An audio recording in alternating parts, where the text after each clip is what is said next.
नमस्कार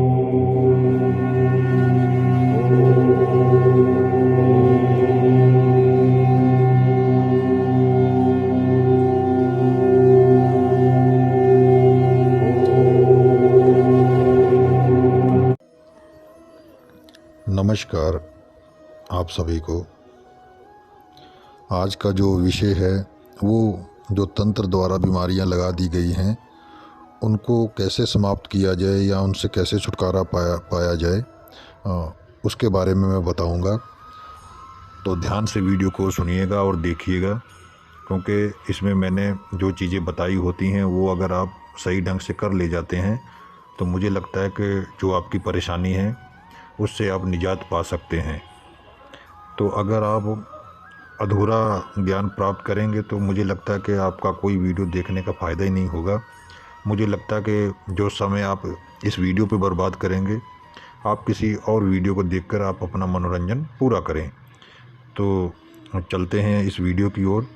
जो बीमारियां तंत्र द्वारा लगा दी जाती हैं वो किसी प्रकार की भी दवा से ठीक नहीं हो पाती हैं, चाहे कितना भी आप इलाज करवाइएगा। ऑपरेशन हो जाते हैं तब भी आपको जो है निजात नहीं मिलेगी, क्योंकि तंत्र जो होता है वो जब तक आपके शरीर के ऊपर है या खिलाया गया है या लगाया गया है या प्रेत शक्ति छोड़ दी गई है। होता तो वैसे तंत्र मंत्र में प्रेत ही है, और कई चीज़ों में वो उजागर हो जाते हैं, कईयों में उजागर नहीं हो पाते हैं। अलग अलग इनका जो है भेद होता है, मंत्रों के हिसाब से ही वो कार्य करते हैं। तो ज़्यादातर मंत्रों में प्रेत ही चलते हैं, ये हमेशा याद रखिएगा। ये मत सोचिएगा कि मंत्र हमने चला दिया तो उसमें कुछ नहीं चलता। देखिएगा जो मंत्र में देवी देवता होते हैं जिनके द्वारा काटन किया जाता तो उनमें भी उनकी शक्ति छिपी होती है। इसी तरह दुष्ट कामों को करने के लिए जो मंत्रों का प्रयोग किया जाता है, जो विधियों का प्रयोग किया जाता है, तो उसमें दुष्ट आत्माएं ही काम करती हैं, उनकी शक्ति का प्रयोग किया जाता है। तो ये सब ऐसे ही कार्य चलता है। ये साधारण इंसान नहीं समझ पाएगा। जो तांत्रिक हैं, जो इन विद्याओं में माहिर हैं, जहाँ अपना समय बिता चुके हैं इस चीज़ में, वो जानते हैं कैसा ये होता है। तो मैं आपको इसका उपाय बताता हूँ। करना क्या है, कई चीज़ों में तो आप जो है इससे निजात पा ले जाएंगे, और कुछ चीज़ें जो हैं जो बड़ी चीज़ों जैसे मतलब कि बहुत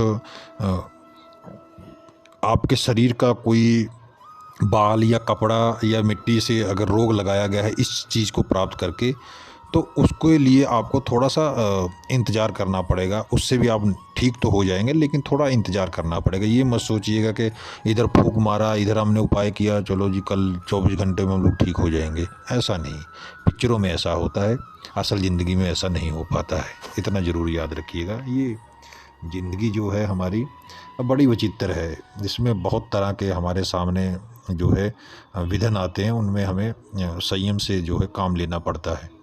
तो चलते हैं इस विधि के बारे में बता दूं आपको करना कैसे है। करना आपको शनिवार के दिन से शुरू है। इस मंत्र का जो है जब भी आप प्रयोग करें उससे पहले आप इसका शनिवार के दिन 108 बार जाप कर लीजिएगा। ये मैं आपको हाथ जोड़कर विनती करूँगा, क्योंकि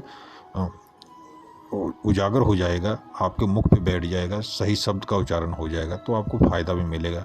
देखकर सोचेंगे चलो पढ़ देते हैं, स्वयं सिद्ध कर देते हैं, हो जाएगा, तो नहीं होगा। कितना भी जोर लगा लीजिए, वो उनके लिए होता है जो सिद्ध हैं, जिनकी वाक सिद्धि है या निपुण है, माहिर है, कुछ भी समझिए। जो माहिर नहीं है तो उसके लिए तो तजुर्बा सीखना पड़ेगा ना उसको। तो शनिवार से आप आरंभ करिए। जो साधारण लोग हैं वो हो सके तो 21 दिन तक इसका जाप करिए, मुझे लगता है। और जाप करते रहिए और उसके साथ इस्तेमाल भी करिएगा। ये नहीं कि जाप करने के बाद इस्तेमाल करेंगे, नहीं, वो इस्तेमाल भी करिए और जाप भी करिए, दोनों, क्योंकि शक्ति बढ़ेगी मंत्र की भी, और आपका जो रोग है वो भी ठीक हो जाएगा। तो ये जो कई रोग जो हैं आपको उसमें आपका अपना रोग बोलना पड़ेगा। मैंने कुछ चीज़ों को बोल दिया है तो उसको समझ लीजिए, क्योंकि मंत्र लंबा हो जाएगा, तो इसीलिए मैंने उसी हिसाब से उसको लिख दिया है। और आप उसमें ऐड कर सकते हैं। अगर आपको ऐड नहीं करना आता है कैसे क्या है, तो आप मुझे व्हाट्सएप पे मैसेज कर सकते हैं। मेरा कई वीडियो में नंबर भी है, इसमें भी मैं लिखने की कोशिश करूँगा, तो उस पर आप परामर्श ले सकते हैं। मैं बता दूंगा कैसे क्या कहाँ पर लिखना है। मैं आप अपनी बीमारी के विषय में बारे में बताएंगे तो मैं इसी को उसमें कहाँ पे ऐड करना, क्या बोलना है, वो उसमें लिख दूंगा, आप कर सकते हैं, हो जाएगा। तो कुछ जो बीमारियां वो मैंने इसमें लिखी हुई हैं, वो आप अपने हिसाब से कर सकते हैं।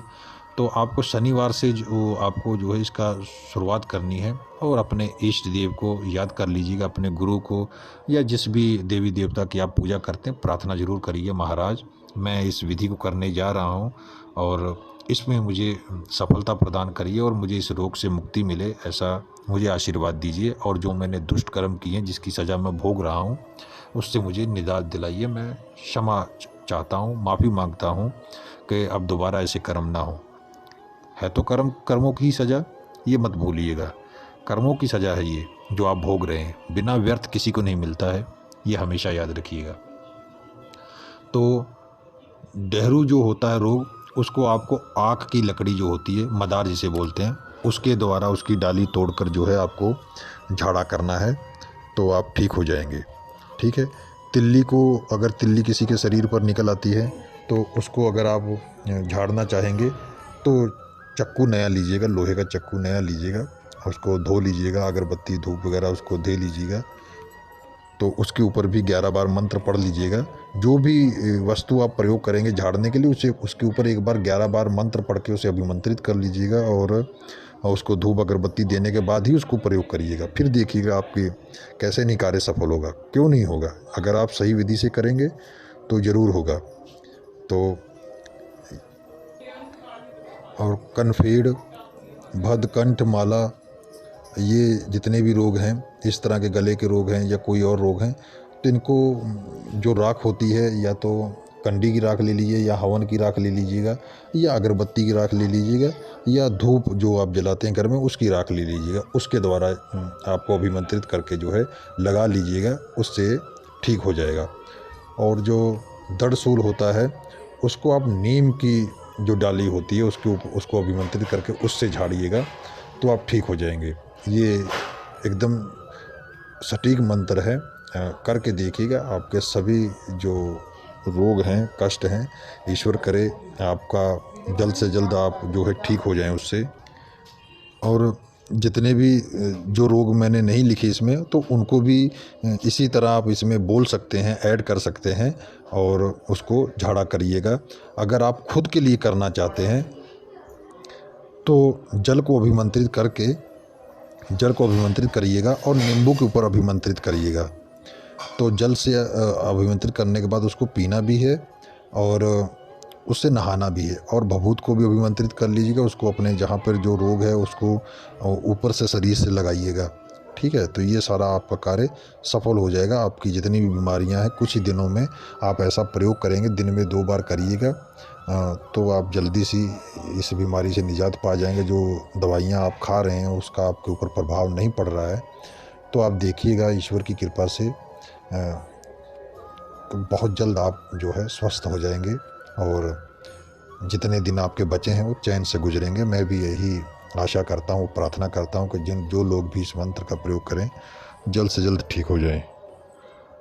तो ये थी मेरी पूरी जानकारी, जो आपके जो बीमारियां उसको दूर करने के लिए। और भी कई सारे मंत्र हैं, मैं समय समय पे डालता रहूँगा, समय मिलने के अनुसार। और ईश्वर करे आपकी जो परेशानियां हैं जल्द से जल्द मेरे द्वारा बताए गए शब्दों से आपको मुक्ति मिले, आपका जीवन सरल से आप जिएं और कोई भी परेशानी आपको ना हो। लेकिन विशेष ध्यान रखिए कि जितना हो सके दुष्ट कर्मों से बचें, लालच में मत फंसिए, क्योंकि लालच जब मन में आता है तभी दुष्ट कर्मों का प्रभाव हमारे जीवन में पड़ता है और हम दुष्ट कर्मों में पड़ जाते हैं, वो हमारे हाथों से होते ही होते हैं। तो ये ज़रूर ध्यान रखिएगा कि उनसे दूर रहें, जहाँ तक हो सके सरलता से ईश्वर की भक्ति करें।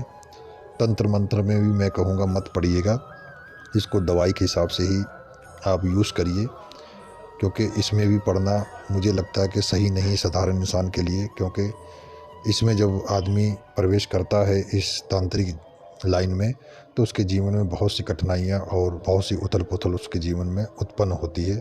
ये मेरा खुद का नज़रिया है, और मैं स्वयं भी इस लाइन में हूँ, लेकिन मैं भी जिस तरह जीवन जीता हूँ मैं वैसा ही कहूँगा कि आप भी वैसा ही जिएं।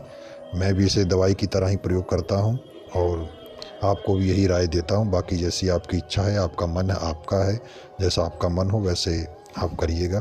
तो आज्ञा दीजिएगा, फिर मिलूँगा फिर किसी ऐसे ही नए प्रयोग की जानकारी के साथ। तब तक के लिए नमस्कार।